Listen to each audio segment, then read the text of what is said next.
Hey guys, welcome back to the channel. We're going to look at some TikToks today. TikToks in reference to arguments against Christianity. These could come from atheists, from Muslims, from Jews. This can come from anybody really, or deconstructed Christians, because that's a thing now. So let's just check these out. I'll leave timestamps below to switch to whatever question you think is relevant for you, that you want to hear the answer about. But let's listen to the first one. These things come from then? Time, space. Yeah, so here's an option. Here's an option. There was just an initial state. There's nothing prior to that, so it doesn't come from nothing because there isn't anything prior to t equals 0.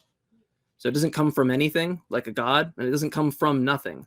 It just exists necessarily, the same way that God is the initial item in the theist view. But I don't have to have this extra baggage of this foreign entity with desires and intentions that creates the initial state. Interesting. So he says that the universe must exist necessarily. That means that he believes that the universe is eternal, which then means that he has fallen into a logical fallacy. Because think about it, if the universe has always existed, if it's eternal and it has no beginning, which is he's saying it's like God, in that it doesn't need any, it just exists necessarily. I don't know what it is about the word universe or what it means that makes it necessary for it to be existent. What necessary characteristic does it have to exist? I don't know. We're not told. But nevertheless, then that means there was always a universe. And if the universe always existed and it's eternal, then that means we would never have gotten to this present point because, well, we'd be in the past, but there would not be a single point in the past to move forward from because it's an eternal past. So I think he needs to, I promised I'd be nice, so I'm not going to say anything actually. Let's check out the next clip. Now to debunk Christianity in less than a minute. And to do so, I'll need my first witness, Jesus of Nazareth. Okay, so Jesus teaches in the Gospel of John that the only true God is the Father. Who's that? The only true God is the Father. For those at the back, the only true God is the Father. If the only true God is the Father, then Jesus cannot be God. If Jesus is God, then it means he's lying. If he's lying, it means he isn't God. Therefore, if Jesus says the Father is the only true God, he isn't God. If he's lying about the Father being the only true God, he isn't God. Therefore, Jesus debunks Christianity in less than a minute.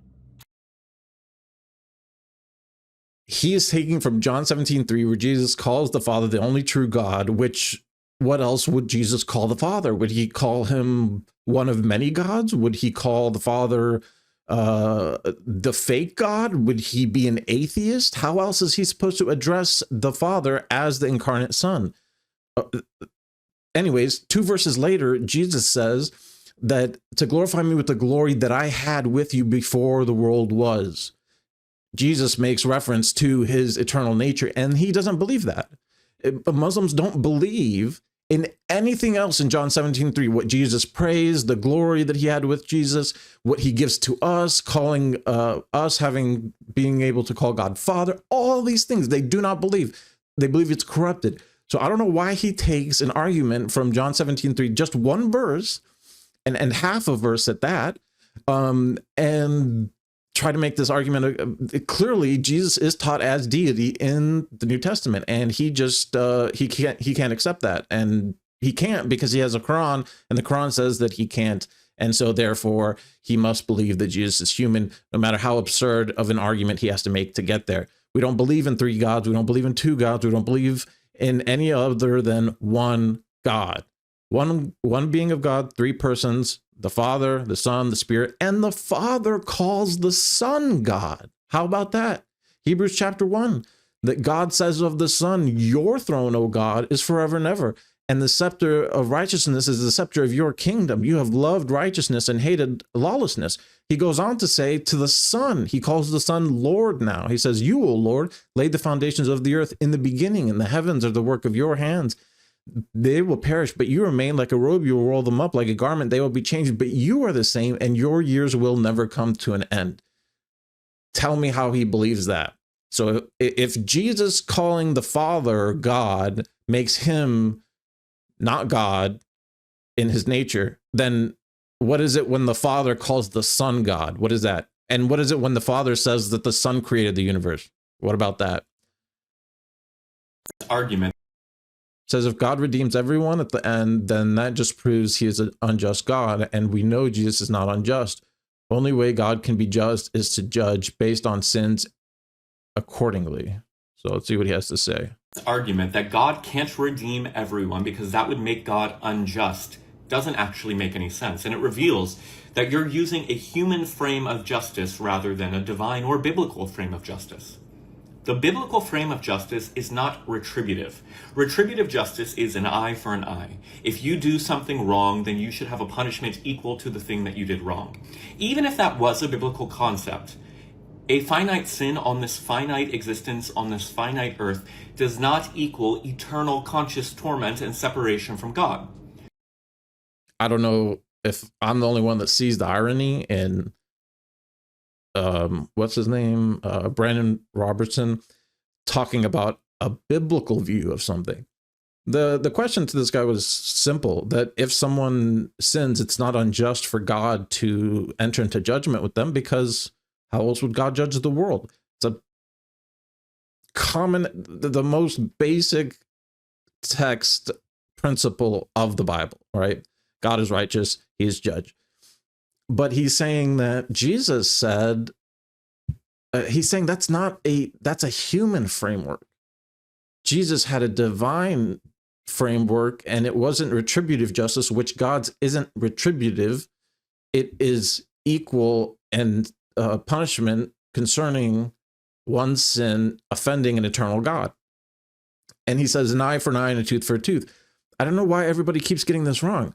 An eye for an eye and a tooth for a tooth was in the law, and it was given in place for civil cases, and it was actually to minimize the what someone could do in response to another person in light of whatever harm they caused that family or their cattle or whatever it is.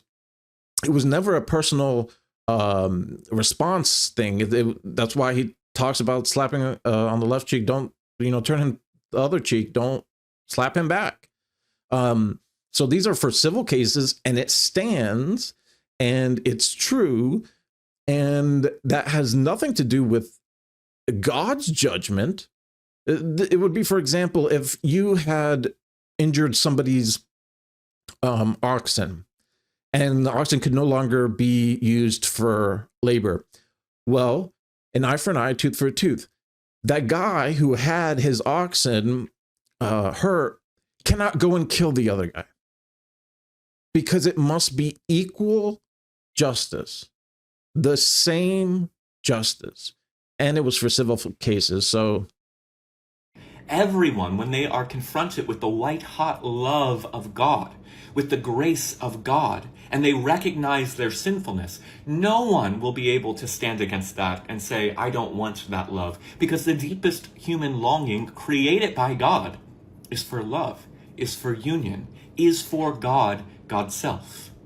It's only from a human lens that we believe if you do a crime, you've got to do the time. We know, even in the temporal world, that doesn't work.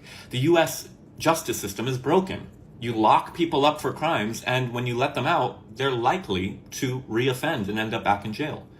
it just proves my point.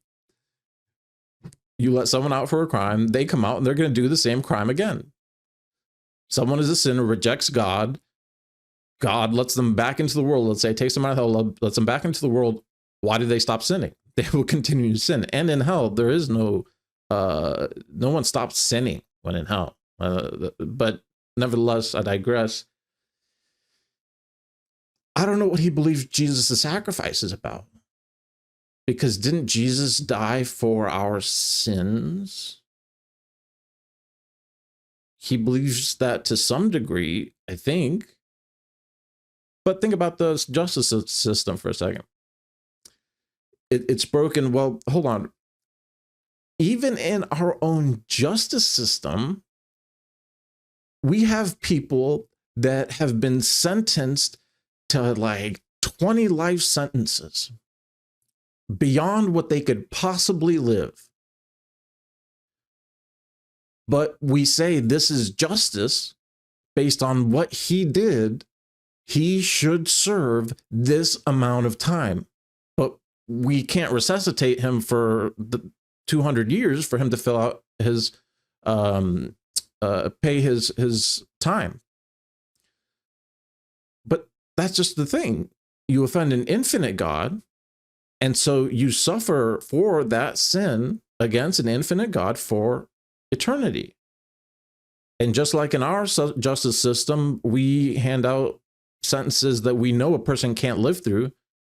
God does the same thing, but he is able to keep alive those to serve their full measure of justice. Homosexuality and transgenderism is not natural. I'm telling you that the Bible says that it is. In 1 Corinthians chapter 2, verse 14, it talks about the natural man, not doing things that are tied to the Holy Spirit. Have you not read this verse? You talk pretty boldly about it. Let me ask you something. Since this has been in the Bible all along, and I have no problem finding that, you did have a problem finding it. Does that make me a prophet? I don't think so. I think that makes me somebody who reads the Bible. You're showing indications that... This man is terribly confused. What did he say? He said 1 Corinthians chapter 2, verse 14 about something about gay marriage? Verse 2:14. But the natural man does not accept the depths of the Spirit of God, for they are foolishness to him, and he cannot understand them because they are spiritually examined.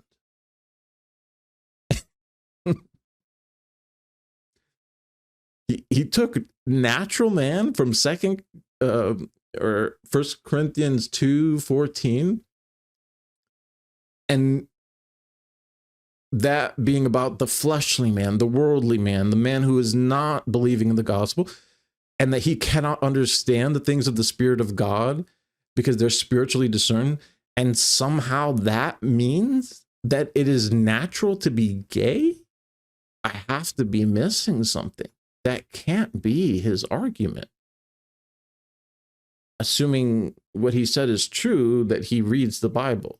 That's the only thing that can make sense, is if you don't read the Bible. Paul calls in Romans 1 it unnatural, the unnatural desire for a man to lie with a man and a woman with a woman. I don't know if he's read Romans, death penalty. I don't know if he's read the covenant with Noah. No one's angry about these things. He seems to be very angry about these things, and he seems to not know very much about them. Started deconstructing my faith in Christianity a few years ago. I looked to a lot of different philosophers of the past to help me navigate the world around me.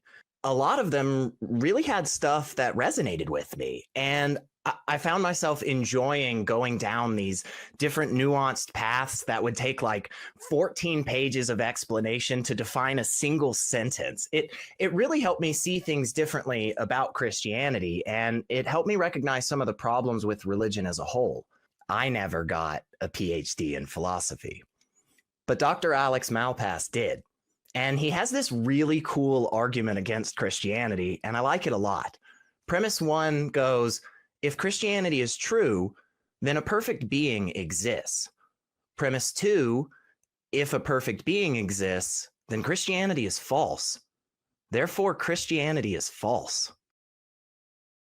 If Christianity is true, then a perfect God exists, which it's really the other way around. A perfect God exists and then Christianity is true. Sorry. But I digress. And if a perfect being exists, then Christianity is false. Now that is an assumption. The assumption here, the hidden assumption, is that there is something inherently evil about Christianity, so that if a perfect being did exist, Christianity wouldn't exist because it's evil, and a perfect being would be good. And a good perfect being, according to him and this philosopher, is one that says Christianity is evil. So that's how he comes to that argument. It's there's nothing amazing about it. It's just can't make the same argument with atheists, because atheists don't believe anything at all. That's why they get to attack religion and not have to defend any position, because they're like, I don't listen. I don't know. I don't believe. I'm a little annoyed with how excited he got that about this argument, because it's not profound in any way. But yeah, that's of course what we go to TikTok for, is for the profound arguments, and it's what we find every single time.